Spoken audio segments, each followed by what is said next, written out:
네, 우리 함께 마가복음 1장 14절 15절 말씀 함께 읽도록 하겠습니다. 마가복음 1장 14절 15절 말씀 우리 함께 한 목소리로 읽도록 하겠습니다.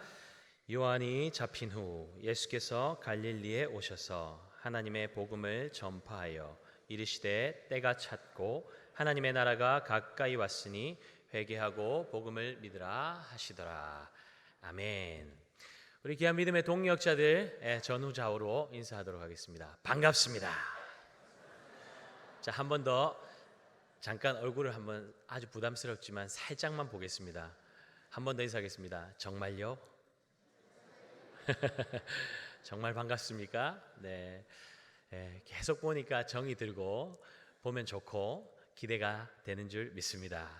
하나님이 주신 특별한 은혜, 구원의 은혜, 구원은 하나님과 1대1 안에서 일어나는 그 일이지만 이 하나님이 예비하신 복은 공동체 안에서 받는 복입니다. 그래서 특별한 복이에요. 그러니까 이 안에서만 누릴 수 있습니다.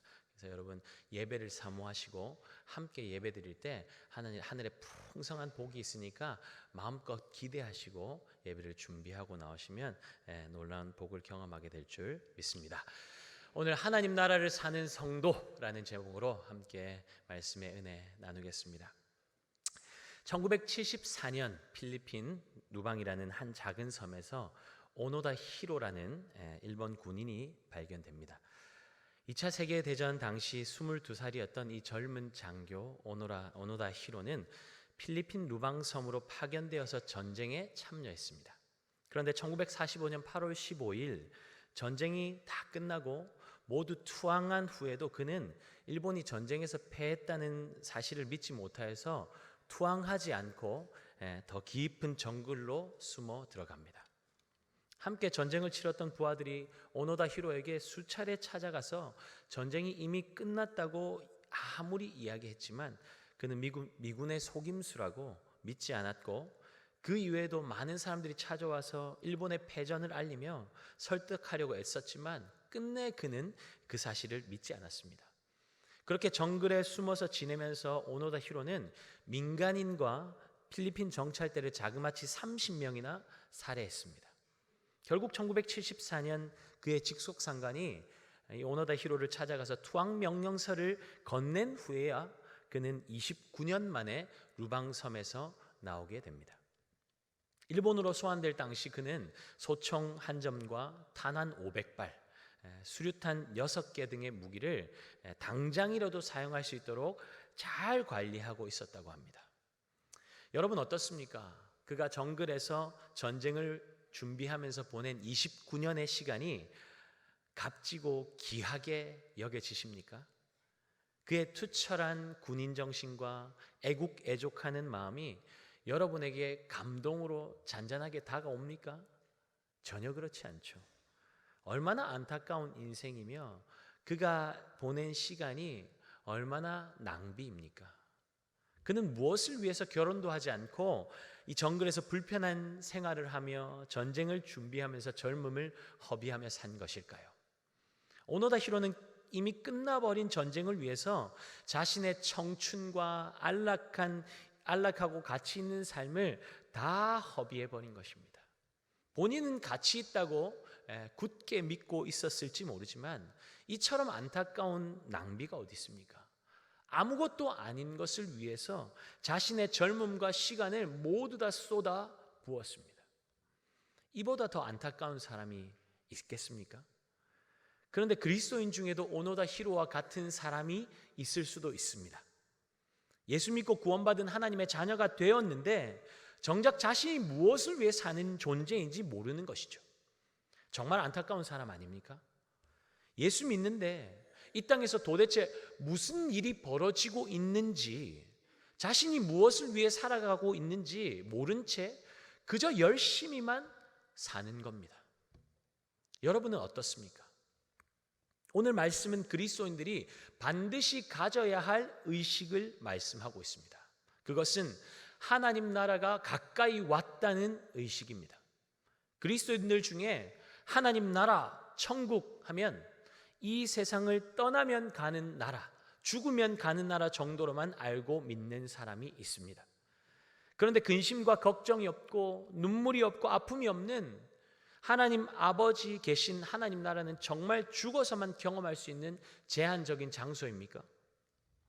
온통 어둠과 죄악이 판을 치는 이 땅에서 조금만 버티자, 죽고 나면 하나님 품에 안겨서 이 모든 고통과 아픔들 위로받고 참된 만족을 누리게 될 거야.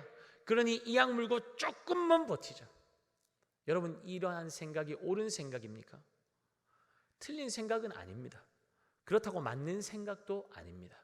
반은 맞고 반은 틀린 생각이죠. 전지전능하신 하나님의 통치가 이 땅에서는 우리의 삶 가운데 미칠 수 없습니까?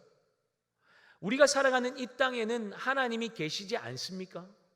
우리 하나님 지금도 살아 역사하시는 분 아니십니까?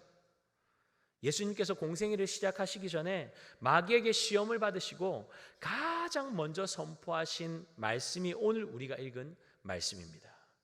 한번 말씀 볼까요?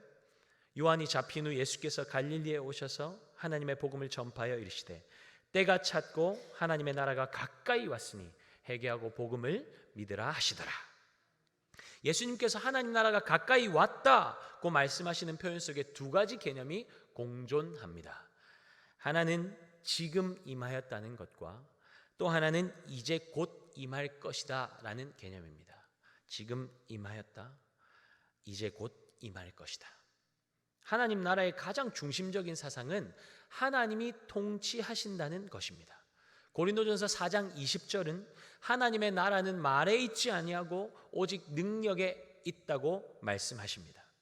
하나님의 나라는 능력으로 임하는 나라입니다.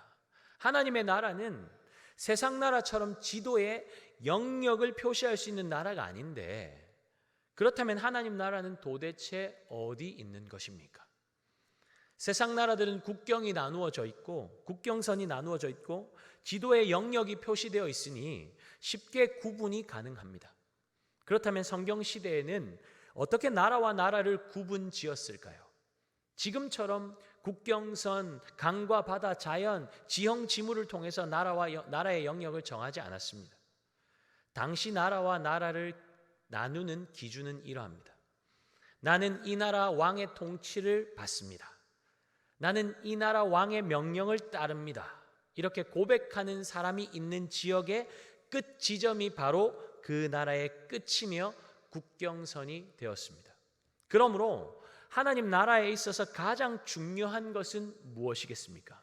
하나님의 주권과 하나님의 통치를 인정하는 사람이 있느냐 하는 것입니다. 어디에 하나님 나라가 임합니까? 하나님의 주권과 통치를 인정하는 사람이 있는 그곳이 하나님 나라입니다. 여러분이 하나님 되심을 인정하고 하나님의 주권과 통치를 인정하는 그곳이 바로 하나님 나라인 것입니다. 죄가 가득한 이 땅에 예수님께서 오셔서 십자가에서 죽으시고 부활하심으로 하나님 나라가 이 땅에 임했습니다. 예수 그리스도를 믿으면 하나님의 자녀가 되는 권세를 받고 하나님의 생명의 통치를 받게 됩니다.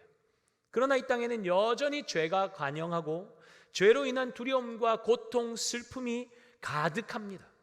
하지만 하나님의 백성들은 이 땅에 가득한 두려움과 절망에 묶여 종노릇하며 살지 않죠. 왜입니까? 예수 그리스도를 믿음으로 말미암아 하나님의 통치가 우리의 삶 가운데 시작되었고, 아멘이십니까? 하나님의 나라 백성된 우리는 왕이신 하나님의 완벽한 보호와 통치를 받고 살고 있기 때문입니다.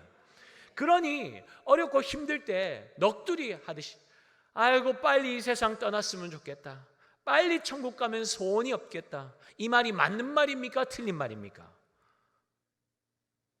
제가 여러분 시험하는 것 아닙니다. 틀린 말입니다.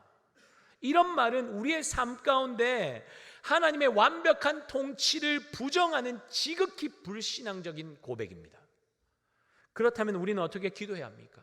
이미 내 삶 가운데 임한 하나님 나라, 하나님의 완벽한 통치를 온전히 신뢰하며 나아갈 수 있도록 나에게 믿음을 주시옵소서. 그렇게 기도해야 할 줄 믿습니다. 그래야 이 땅에서도 이 죄 많은 세상, 어둠 가득한 세상 속에서도 하나님의 능력을 가지고 세상에 휘둘리며 살지 않고 하나님의 자녀답게 당당히 살 수 있는 것입니다. 물론 우리의 삶에 일어나는 아픔들, 고통들, 문제들이 무조건 믿음이 없어서 해결되지 않는다고 치부해서는 안 됩니다. 예수 그리스도를 통해 하나님 나라가 이 땅에 임했지만 완전하게 임한 것은 아니기 때문입니다. 그렇다면 죄로 인한 아픔과 눈물, 고통, 마귀의 권세가 완전히 소멸되는 완전한 하나님 나라는 언제 임합니까? 예수 그리스도께서 이 땅에 재림하실 때입니다. 그러므로 그리스도인들은 하나님 나라의 이중적인 개념을 정확하게 이해하고 있어야 됩니다. 이미 임한 나라, 아직 임하지 않았지만 곧 임할 곳이 중요합니다. 곧 임할 하나님 나라, 완전한 하나님 나라. 주의 백성들은 그 둘 사이를 살아가고 있습니다.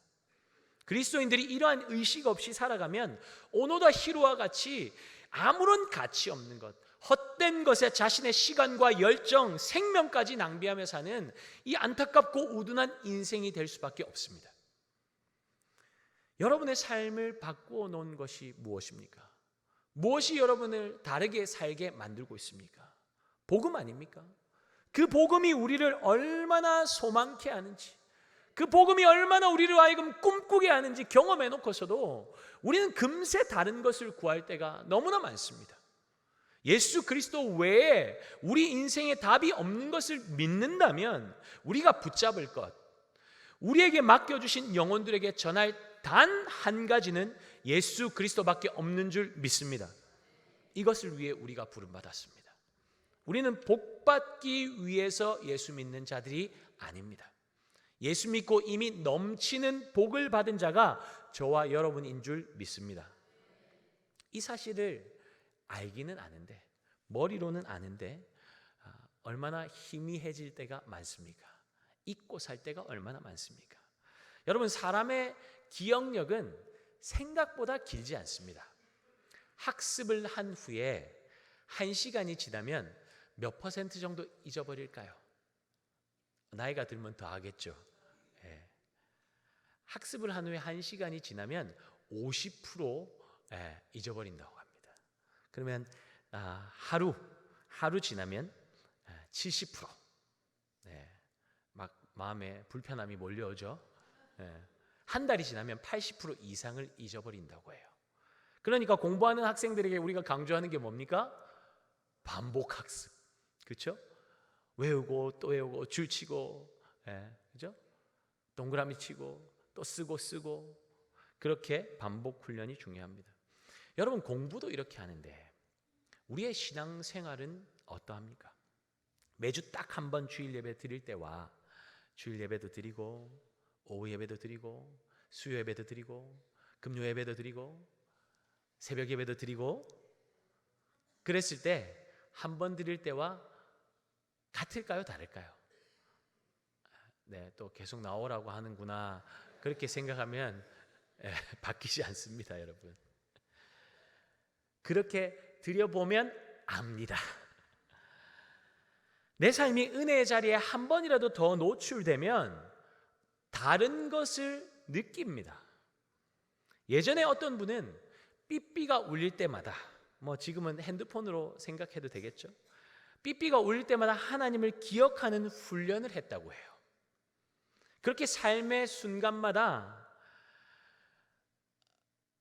핸드폰 벨 소리가 울릴 때마다 하나님을 기억해야지 도전하고 훈련하고 반복하고 그렇게 살아가는 사람과 문제가 생기면 그제서야 하나님 찾는 사람과 그 삶이 같을 수가 있겠습니까? 다를 수밖에 없죠. 여러분, 우리의 기억이 언제 제일 오래 지속되던가요? 자신의 입을 열어서 누군가를 가르칠 때 아닙니까? 반복적으로 가르칠 때 아닙니까? 복음이 우리의 심령에 깊이 새겨지려면 복음 전하는 삶을 살아야 합니다. 우리 다음 세대 자녀들, 청년들 복음 전하는 삶을 살도록 훈련시켜야 합니다. 여러분, 훈련시켜야 합니다. 굉장히 동의하지만 여러분, 우리도 훈련받아야 합니다 하면 격하게 동의가 됩니까? 아이고 옛날에 다 했다 마. 내 옛날에 전도 폭발도 받았고 70인 전도대도 나와서 열심히 했고. 여러분 그때와 지금은 달라요. 그때처럼 뜨겁습니까? 그때처럼 복음이 선명합니까? 아니죠. 여러분 반복하지 않으면 잊혀진다니까요. 예. 아이고 뭐 나는 기억력이 막 쇠퇴해가지고 할 수가 없. 그거는 하나님 앞에 핑계예요. 나오면 또 주님이 힘 주시는 줄 믿습니다. 여러분 복음은 죽을 때까지 전해야 돼요. 아멘입니까? 호흡이 끊어지는 그 순간까지 마지막 유언도 예수 잘 믿어라. 그게 우리의 마지막 유언이 되면 좋겠습니다. 여러분 우리의 사는 목적이 고작 좋은 대학 가고 좋은 직장 가고 뭐 연봉 높이 받고 뭐 아파트 평수 올리고 그거 아니지 않습니까? 이 땅에서의 행복, 성공이 우리의 삶의 목적이 아니지 않습니까? 그러므로 예수 믿는 성도가 구미강동교회 성도가 달려갈 방향성은 너무나 분명합니다. 첫째는 하나님 나라의 통치를 받는 하나님의 백성으로 사는 것이 얼마나 만족스럽고 기쁨이 넘치는지 복음의 능력을 경험하는 삶을 사는 것입니다. 그 복음의 능력은 예배 가운데 경험되고 복음을 전하는 삶의 현장 속에서 경험되는 줄 믿습니다. 복음으로 충만한 삶을 사는 것이죠. 두 번째로 그것으로 만족하는 것이 아니라 나만 누리는 것이 아니라 복음의 능력을 가지고 하나님의 생명에서 벗어나 있는 자들에게 생명을 선포하고 복음을 선포하고 그들을 예수 그리스도께로 돌이키고 주님의 재림을 앞당기는 복음의 증인된 삶을 살아내야 할 줄 믿습니다. 이를 위해서 우리에게 훈련이 필요한 것입니다. 여러분 하나님의 관심은 우리에게만 있지 않습니다. 하나님 나만 사랑하셔. 그 특별한 그 마음을 가지는 것 중요하지만 나도 사랑하고 내 옆에 있는 지체도 사랑하고 교회 안 다니는 사람도 하나님 사랑하십니다. 그래서 그들이 하나님의 생명으로 나오기를 원하세요. 하나님은 전 세계 열방에 잃어버린 모든 영혼들에게 관심을 두고 지금도 그들을 찾고 계십니다. 애통하는 마음으로 부르짖고 계십니다. 누가 나를 위하여 갈고.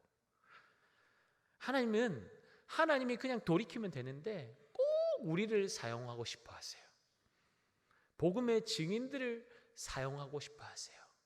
하나님께 순종하는 자들을 통해서 그들을 예수의 생명으로 이끄십니다.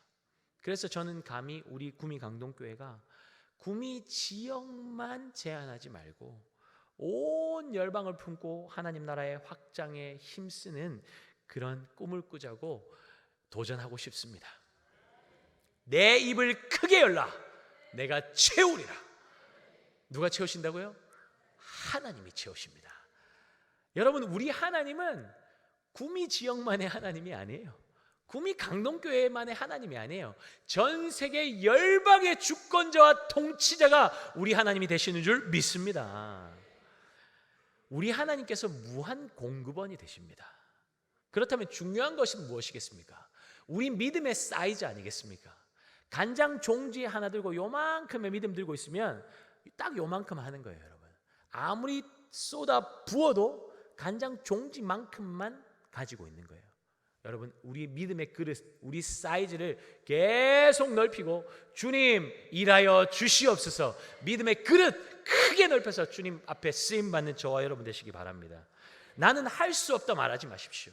나는 할 수 없다 말하는 그 순간 하나님도 나를 어쩔 수 없어요 말하는 것과 똑같아요.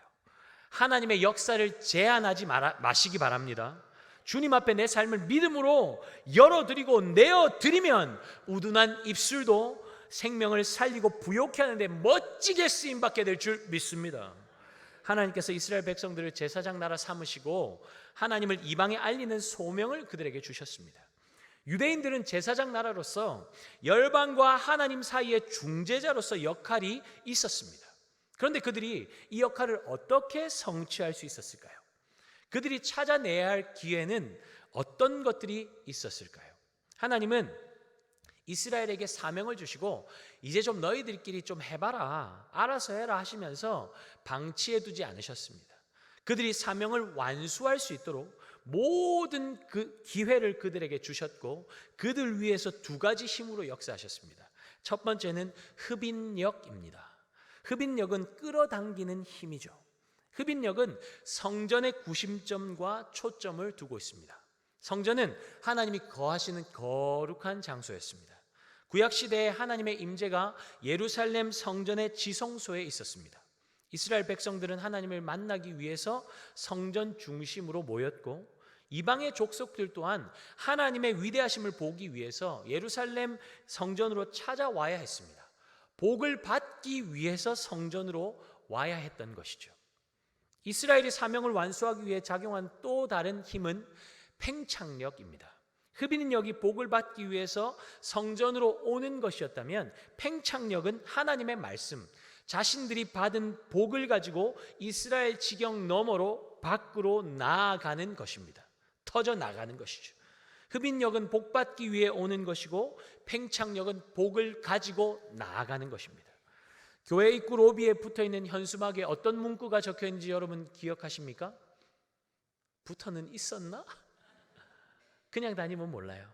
여러분 교회 입구 들어오실 때 로비에 나중에 나갈 때 한번 보세요. 뭐라 적혀있는지. 모이면 기도하고 흩어지면 전도하자. 여러분 교회는 복 받기 위해 모이는 곳 아닙니다. 교회는 흩어지기 위해서 모이는 곳입니다. 뭔 말이지? 교회는 흩어지기 위해서 모이는 곳입니다. 우리는 이미 복을 넘치도록 받았습니다. 그 복이 무엇입니까? 예수 그리스도. 교회는 충전소입니다. 배터리가 방전되지는 않았는지, 잘 작동하고 있는지, 기름은 모자라지 않은지, 주님 앞에 예배드리면서 주님만이 나의 유일한 복이시며 기쁨이시며 내가 사는 이유가 무엇인지 확인하고, 주님과 교제하면서 나의 마음을, 사랑의 마음을 올려드리고, 나를 향한 주님의 마음을 이해하고 성도들과 사랑의 교제를 나누면서 충만한 상태로 다시 사명의 자리로 흩어지는 것이 바로 교회의 사명입니다. 예수 믿고 성령이 거하시는 성전이 된 성도는 세상 속에 들어가서 교회로 사는 것입니다. 여러분 한번 따라 할까요? 나는 성령이 거하시는 교회다. 여러분 우리 안에 성령이 거하고 계시기 때문에 어디서든 예배 드릴 수 있는 거예요. 어디서든 예배로 받으시는 겁니다. 여러분 우리가 교회 대표로 나가는 거예요. 교회로 나가는 거예요. 그런데 이스라엘의 역사를 보면 그들은 하나님의 말씀을 가지고 이스라엘 밖으로 절대로 나가지 않았습니다. 하나님의 명령보다 그들의 전통이, 그들의 편견이 더욱 앞서 있었습니다. 이방인들은 복음을 들을 자격이 없다는 것이죠. 그렇게 그들은 복음을 자신들 안에만 가두어 두었습니다. 그러자 결국 어떤 일이 일어났습니까? 배후에 역사하는 힘이 그들을 떠밀어서 비자발적인 방법으로 이스라엘 백성들은 이방 땅에 흩어지게 되었습니다. 그렇게 이방 땅으로 흩뿌려진 믿음의 백성들이 그곳에서 복음을 전하기 시작한 것이죠. 사도행전 8장 1절에서 4절 말씀 우리 함께 읽도록 하겠습니다. 사울은 그가 죽임당함을 마땅히 여기더라.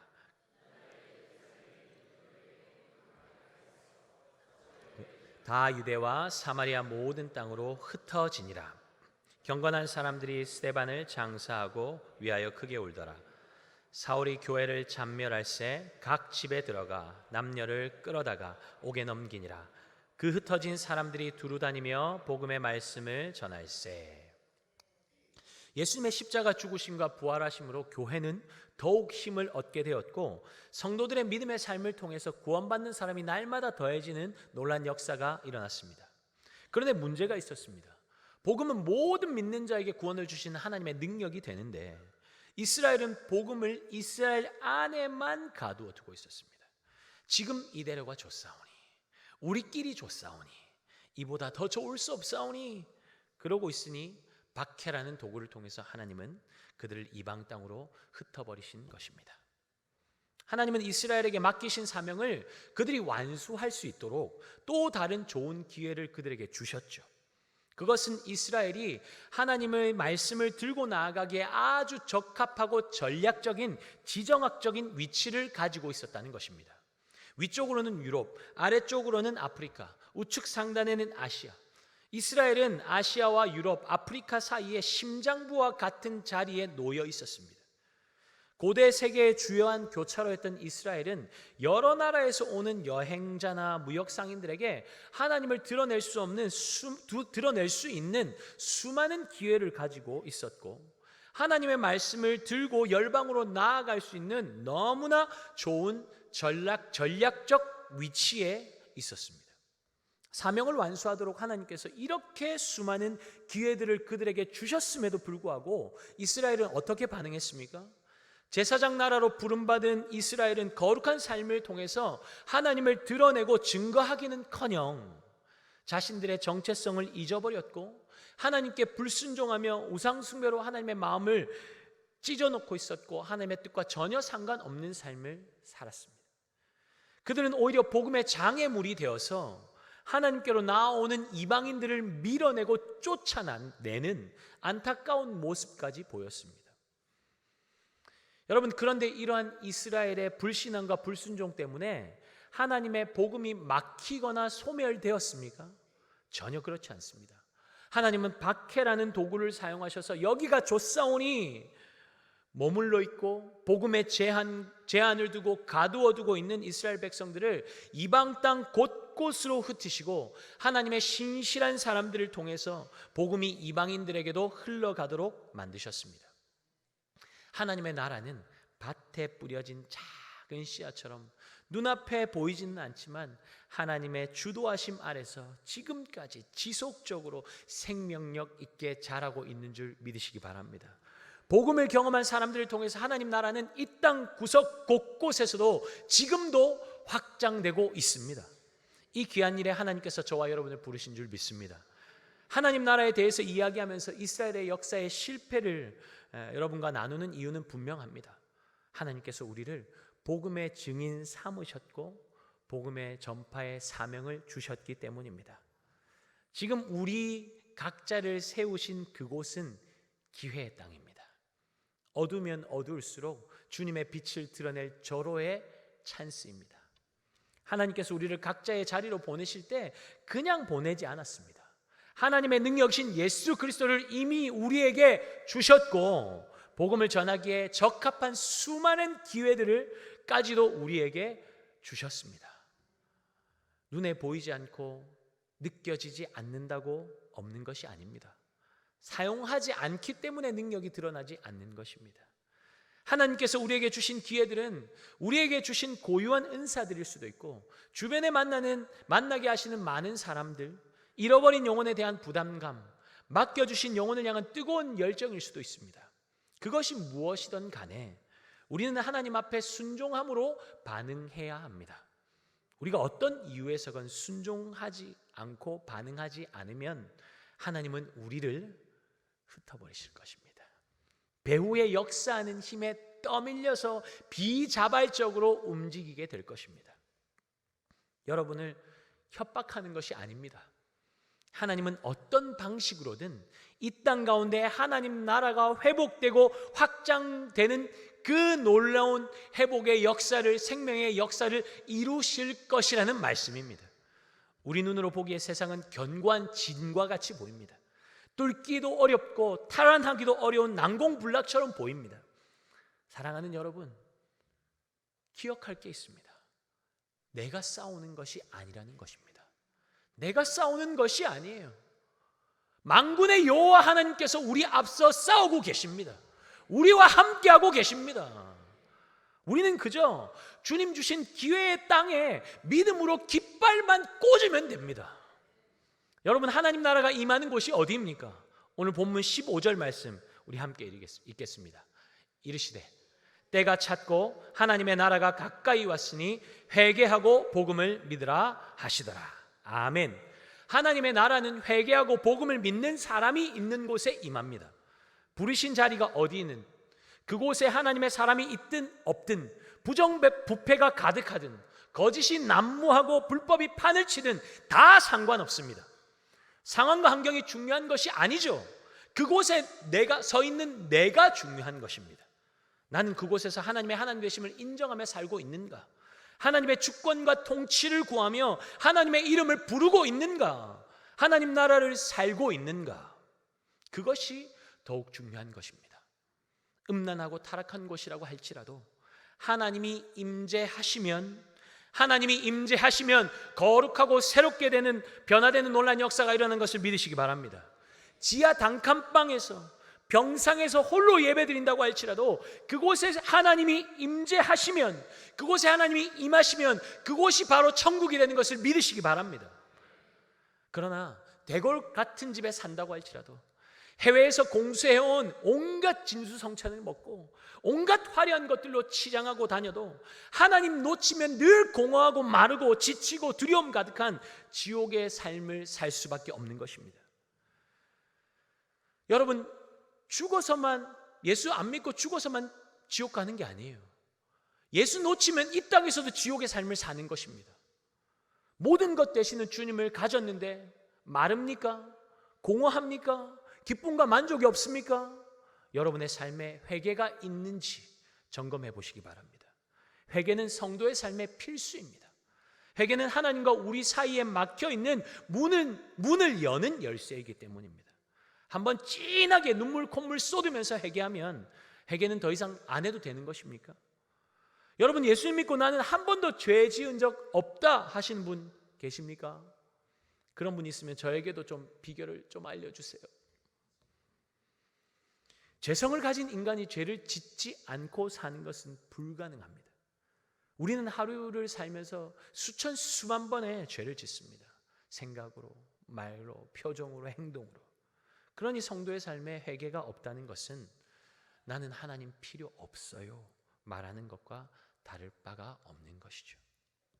내가 얼마나 죄인인지, 주님의 도우심, 주님의 긍휼, 주님의 은혜 없이 그 누구도 나를 이 사망의 몸에서 건져낼 자가 없음을 처절하게 깨닫게 될 때 우리는 더욱 주님만을 갈망하게 됩니다.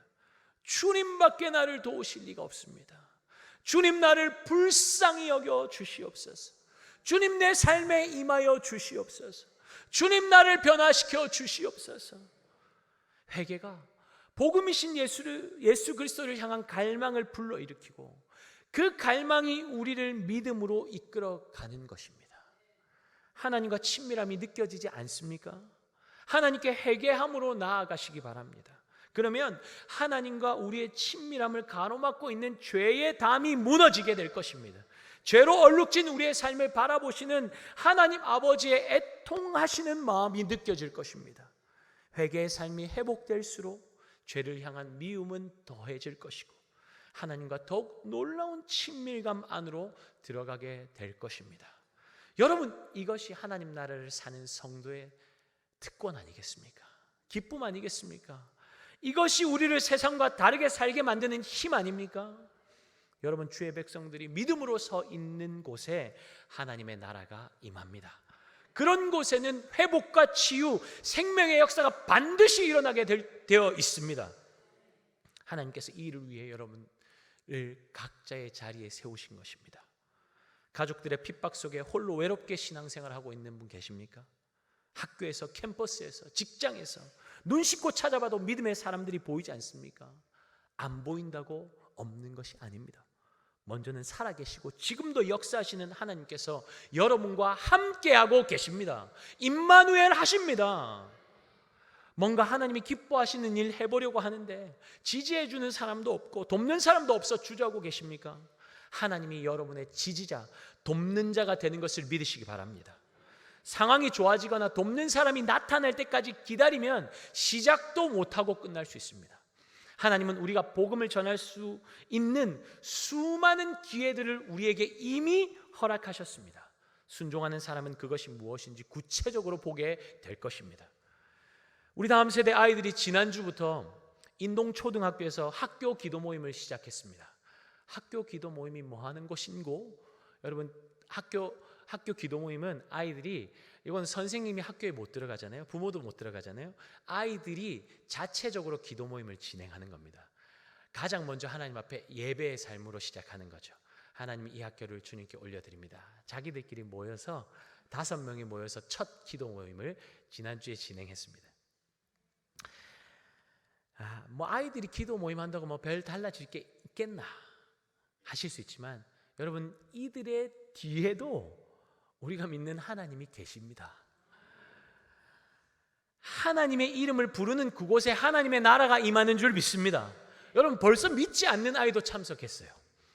뭐 항상 많이 모일 거는 아니겠죠. 그러나 여러분, 이것은 대적을 향한 영적인 선전포고이고, 이 학교는 하나님이 다스리시는 학교입니다. 하나님의 통치 아래 있는 학교입니다. 하나님의 소유권을 주장하는, 하나님의 소유권을 드러내는 믿음의 깃발을 꽂아버린 것입니다. 우리 다음 세대 아이들이, 초등학생이. 여러분, 이 기도 모임이 그냥 생겼겠습니까? 하나님이 이미 앞서서 구미 강동교회를 통해서 신실한 영향력을 흘려보내게 하셨기 때문에 이것이 가능했습니다. 강동 지역의 초, 중, 고등학교에 하나님께서 원하시는 믿음의 다음 세대를 일으키기 위해서 장학금을 지속적으로 수년 동안 보내왔고, 기도를 심고 사랑으로 물을 주었더니 이런 열매들이 미미하지만 조금씩 나타나고 있습니다. 여러분, 하나님 나라는 그런 거예요. 확 드러나지 않아요. 그러나 지금도 생명력 있게 믿음의 사람들을 통해서, 신실한 사람들을 통해서, 순종의 사람들을 통해서 확장되고 있습니다. 사랑하는 여러분, 하나님 나라가 이렇게 확장되는 것입니다. 우리가 주님 나라 위해서 쏟는 눈물과 수고와 땀방울들 절대로 헛수고가 아닙니다. 여러분의 삶을 깨뜨리며 주님 앞에 드리는 모든 헌신과 재정과 모든 삶의 모든 고백들 절대로 낭비 아닙니다. 뿌리면 자라게 하시고 열매 맺게 하시는 분이 우리 아버지 하나님이신 줄 믿으시기 바랍니다. 다음 세대 자녀들이 자신의 정체성을 숨기지 않고 학교에서 당당히 드러낼 수 있도록 우리 자녀들 도전해 주시고 위에서 함께 기도해 주시길 부탁드립니다. 주님의 백성들이 어디서든 하나님의 주권과 통치를 인정하며 주님 이름 자랑하고 높이는 놀라운 역사가 일어나기를 소원합니다. 여러분을 부르신 분이 하나님이십니다. 부르신 분이 우리 하나님이시라면 책임도 하나님이 져주시는 줄 믿습니다. 하나님 나라는 믿음으로 주님의 이름을 부르는 것으로부터 시작합니다. 여러분이 영적인 깃발을 꽂아야 할 곳은 어디입니까? 주님께서 각자에게 부르신 그 자리에서 영적인 깃발을 꽂고 고지를 탈환하고 하나님 나라를 확장하는 데 쓰임받는 우리 구미 강동교회 성도들 다 되시기를 예수 그리스도 이름으로 축복합니다.